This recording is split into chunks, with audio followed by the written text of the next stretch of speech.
સત્ય સનાતન ધર્મની જય. સત્ય સ્વરૂપ અને નિર્મળ નામે એવા સદગુરુ પરમાત્માને મારા કોટી કોટી વંદન.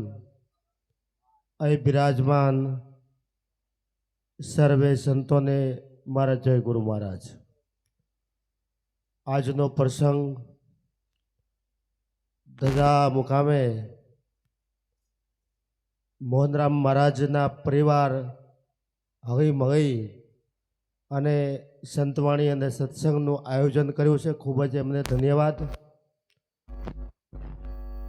સંતવાણીનો દોર શરૂ હતો અને સૂરમાં સૂર મળે અને તાલમાં તાલ મળે તો શું ન થાય.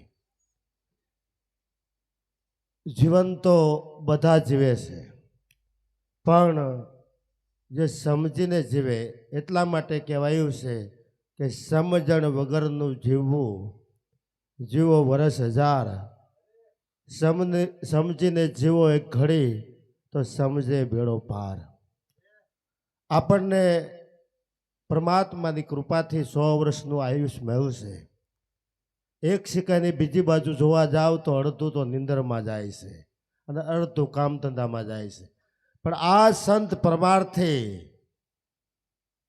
જે સમય મળે છે એનો સદુપયોગ કરે છે. મોહનરામ મહારાજની વાત કરીએ તો એમના થોડા શિષ્યો અને એમાંય એમની જે ફરજ એટલે કે અધિકારી આપેલા એવા 2 પુરુષો જે હાજર છે એવા આમ તો વતન ગ્રામડી પણ હાલ જેનું વિચાર અડક એવું જમારામ મહારાજ ખૂબ જ સેવા કરી રહ્યા છે. બીજા જ એવા તો પણ મહારાજ નોલીથી પધાર્યા છે. ગુરુ મહારાજની સેવામાં હર હંમેશ હાજર એમના જે શિષ્યગણને પણ મારા કોટી કોટી વંદન. આ સદગુરુ મહારાજનું જીવન હાવ સહજ હોય. તમે જરા જોવો કે એ બિરાજમાન એવા સંતોનો કોઈ બાહ્ય આડંબર નથી, પણ એ મહાપુરુષો સમજીને સ્થિર થયા છે. માટે સમજ લે સાર પ્રેમ પુરુષોત્તમ પાવે, સમજે વાકો શીખ નહીં તો પીસી બાની. આ સમજણ સુખ ક્યાં રહેલું છે તો સંતો કહે છે સુખ સમજણમાં રહેલું છે. અને આ ભક્તિને ઉંમર સાથે કોઈ લેવા દેવા નથી. જરા વિચાર કરો કે બાળપણમાં ધ્રુવ અને પહેલાદે પણ આ અવિસલ પદ પ્રાપ્ત કર્યું. આજે જે પદ લોકશાહી દેશમાં જે પદ મળે છે એ લોકો રીઝે તો 5 વર્ષ સુધી પદ રહે અને ફરી પાછા લોકોની મહેરબાની થાય તો એ પદ અવિરત રહેતું હોય છે. પણ આ સદગુરુ સંત છે એ આપણને એવું પદ પ્રાપ્ત કરાવે છે, એવી ભૂમિકા પણ પકડાવે છે કે એના મુખના જે એક એક શબ્દ હોય ને એ આખા વિશ્વને લાગુ પડે. સદગુરુનો જે શબ્દ હોય એ કોઈ પંથ ને સંપ્રદાયને ન લાગુ પડે, એ સદગુરુનો શબ્દ તો આખા વિશ્વને લાગુ પડે. એટલા માટે કહેવાયું છે કે એક શબ્દ ગુરુ દેવકા તાકા અનંત વિચાર ઠાકે મુનિજન પંડિતા એનો વેદ ન પામે પાર. પંડિત પોતાના પ્રયત્ન કરે છે, મુનિજન પોતાનો પ્રયત્ન કરે છે. વેદનો એક એક શબ્દની અંદર ક્રાંતિ રહેલી છે, એક એક શબ્દની અંદર જ્ઞાન રહેલું છે, પણ એનો ઉઘાડ કોણ કરે? જેવી રીતે લાકડામાં અગ્નિ સહેજ પણ જ્યાં સુધી પ્રગટ અગ્નિ ન મળે ત્યાં સુધી અગ્નિ પ્રગટ ન થાય, એમ આ દેહની અંદર દિવેલ તો રહેલું છે, પણ એ દીવાને પ્રગટ કરનારા આવા જાગૃત સંત મળે, પ્રગટ સંત મળે. તો હાલ આધુનિક યુગમાં 21મી સદીમાં પરમાત્માની ઓળખાણ થાય, પણ અમારા સંતો તો એમ કહે છે કે પરમાત્માને ઓળખતા પહેલાં તમે કોણ છો? તમે તમારી ઓળખ કરો કે તમે શું આ દીદાર દેખાય, આ ઘાટ દેખાય એવા તમે છો.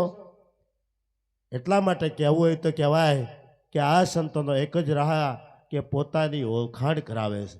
આ દેહ નહોતો ત્યારે તમે કોણ હતા, અત્યારે તમે કોણ છો, અને આ દેહ પડી જાય ત્યારે તમે ક્યાં કરી જશો. માટે જનકને એવું એક સપનું આવેલું એ સપનામાં ભિખારી બની ગયા.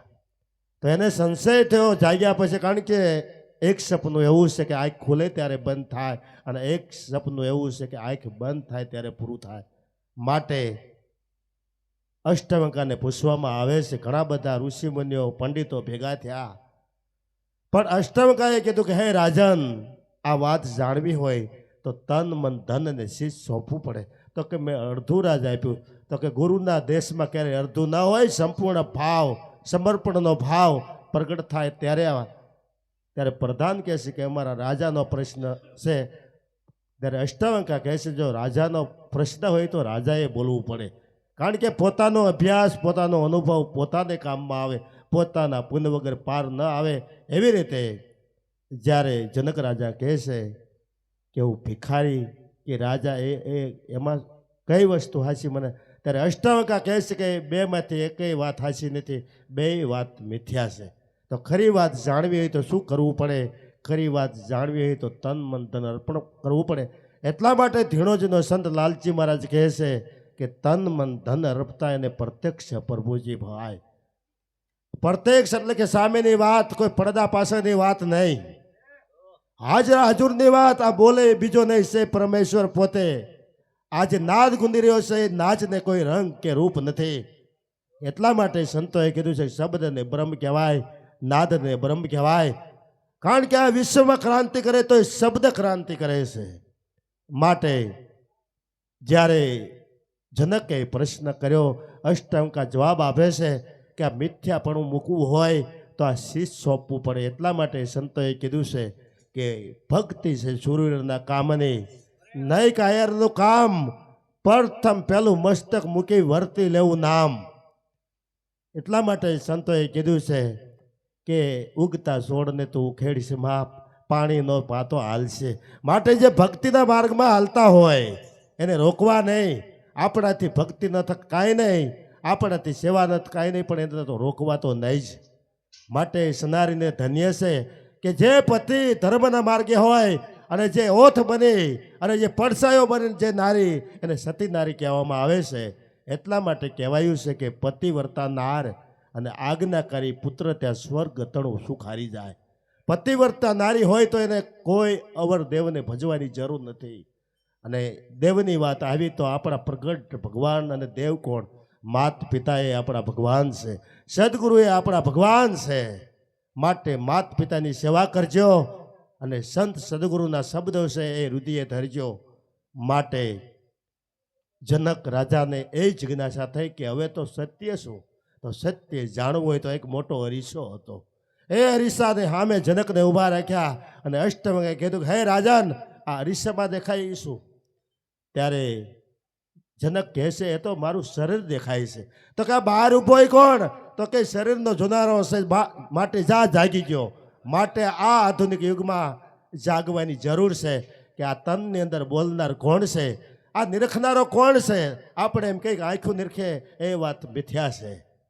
જ્યારે આ લાઇટ વિરામ પામી જાય, લાઇટ જતી રહે તો આંખ જોઈ શકતી નથી, અને આંખની પાછળ જોનાર છે, કાનની પાછળ નાદનો સુણનારો છે, આ બોલનારો ભીતર રહેલો છે. માટે જ કહેવાયું છે કે શ્વાસે શ્વાસે સુમિરણ કરી લે, તુહી કર તન મેં, શાન ગુરુ કે સત્યારથ દેખ દિલ દર્પણ મેં. જે સદગુરુ મહારાજે આપણને શાન આપી હોય એનો જે સત્ય અર્થ હોય એ દિલરૂપી અરીસામાં જોવાની જરૂર છે. શ્વાસે શ્વાસે સુમિરણ કરી લે, તુહી કર તન મેં. આવેલો શ્વાસો ફરી આવે કે ના આવે એની કોઈ ગેરંટી નથી. જાનકી નાથે નહોતું જાણ્યું કે કાલે શું થવાનું છે. આપણને એમ થાય કે નિવૃત્ત થઈએ અને પછી ભજન કરી, પણ આવેલો શ્વાસો અને આ ગયેલા પ્રાણ અને ગયેલો અવસર ક્યારેય પાછા આવતા નથી. માટે વહેલી તકે ચેતવાની જરૂર છે. માટે નિરાજ જેવા મહાપુરુષ આ ભારતની ભૂમિમાં પ્રગટ થયા, અને એ પુરુષ એમ કહેતા હોય કે મન તું આવું ક્યાં અથડાય, આ બીજો નથી બોલતો. જાગીને જો તારા રૂપને, ખોઈ જોતામાં તુજ ખોવાય. માટે જાગીને જો તારું રૂપ કેવું છે કે તારું રૂપ એ અરૂપી છે, કારણ કે તારું રૂપ રંગ રૂપથી પર રહેલું છે. જાગીને જો તારા રૂપને ખોઈ જોતામાં તું જ ખોવા. જ્યારે સદગુરુ મહારાજ એવી યુક્તિ આપે કે તન મન ધન દેનારો અંદર છે કે બહાર. જ્યારે બહારની દશા સદગુરુ પકડાવે છે, જે બહાર જે બોલનારો છે, બહાર જે દેવાવાળો છે, એને નથી કે રંગ કે નથી રૂપ, એ સદગુરુ મહારાજની બલિયારી છે. માટે તું તો દરિયામાં લહેરી સમાન, લહેરી ક્ષમતાને સમુદ્ર દેખાય. ભજન કોને કહેવાય કે મન કે તરંગ માર દે બંધે તો હો ગયા ભજન. મનની અંદર સંકલ્પ અને વિકલ્પ જે ઉત્પન્ન થાય છે, પણ સદગુરુ નિર્વિકલ્પ પદમાં મુકામ કરાવે. સાય શ્વાસ ઉશ્વાસ શરૂ હોય પણ સદગુરુ વિશ્વાસે ઊભા રાખે છે. સદગુરુ મહારાજ એથી આગળ આત્મવિશ્વાસે ઊભા, પોતાનો વિશ્વાસ કામ કરી જાય. માટે તારા ઓથે તું હરી નથી દેખતો, જેમ કુંડળ ઓથે કનક ઢકાય. જેમ કુંડળ ઓથે કનક ઢકાય, જેને અલંકાર બનાય તો આપણને હાર દેખાય, વીંટી દેખાય, સોનું દેખાતું નથી. માટે અંતમાં તારા ઓથે તું હરીને ઠેરાય, અને આવું સમજાય તો મહાસુખ થાય. તારા ઠેકાણે તું હરીને ઠેરાય. હું પણ હું પદ અને હરિપદ સાથે રહી શકતા નથી. આ સદગુરુ મહારાજ છે, હું પણ આનું દૂર કરે છે, હું પણ મિટાવે છે. માટે નિરાત મહારાજ કહે કે કર જોડીને લાગવું ભાઈ, કહે નિરાત કર જોડીને લાગવું ભાઈ. કારણ કે કર જોડવાની જે યુક્તિ આવી જાય ને તો કાયમ માટે લીલા લહેરશે, અને છૂટવાનો ઉદ્યમ કરે એમ જીવ બમણો બંધાય. આપ બે છૂટે નહીં છોડાવે સદગુરુ રાય. માટે આદિ અનાથીથી આ ભારતના ભગવાન હોય તોય ભલે, ભારતના પીર હોય તોય ભલે, ભારતના મહાપુરુષ હોય તોય ભલે, બધાએ સદગુરુનું શરણ છે. માટે જેની માથે સદગુરુનું શરણ હોય, સદગુરુનું સાનિધ્ય હોય, જેની માથે સદગુરુનું સત્ર હોય, એ સુખી ગયા. માટે સુખી કોણ છે? સંત સદાય સુખ્યા, દુર્જન સદાય દુખ્યા. માટે આ સંતવાણીથી અને આ સત્સંગથી આપણું જીવન સફળ બને છે. અંતમાં કહેવું હોય તે કહેવાય કે શાસ્ત્રની સુધી સિવાય અદ્વૈત જ્ઞાન પ્રાપ્ત થતું નથી. પવિત્ર જીવન બનાવ્યા સિવાય ઈશ્વરની ઓળખાણ થતી નથી. આજે એટલી બધી છે. શાસ્ત્રની સુધી કોને કહેવાય કે જેને આ જીવનમાંથી દારૂ મૂક્યો હોય, જેને આ જીવનમાંથી જુગાર મૂક્યો હોય, જેને આ જીવનમાંથી માંસાહાર મૂક્યો હોય, આ જીવનમાંથી ચોરી મૂકી હોય, આ જીવનમાંથી વ્યભિચાર મૂક્યો હોય, એનું ચારિત્ર્ય શુદ્ધ છે. અને એના ડંકા વાગે અને એને કાયદેની કોઈ કલમ લાગુ પડતી નથી. માટે આ જીવન મળ્યું છે તો દારૂ મૂકવાની જરૂર, જુગાર મૂકવાની જરૂર, માંસાહાર મૂકવાની જરૂર, ચોરી મૂકવાની જરૂર. અને વ્યભિચાર માટે તો લાલજી મહારાજે ભેદ ખોલ્યો છે કે બેની બેટી છે જેવી આપણી એવી આખા વિશ્વની ગણાય, હરેક એને નિર્મળ નયણી નિરખાય. માટે ભાઈઓના માટે પર સ્ત્રી માત બેન અને દીકરી સમાન, અને બહેનોના માટે પર પુરુષ ભાઈ બાપ અને દીકરા સમાન. જો આવી નેકટેક હશે તો આ જીવન છે એ આબાદ થશે.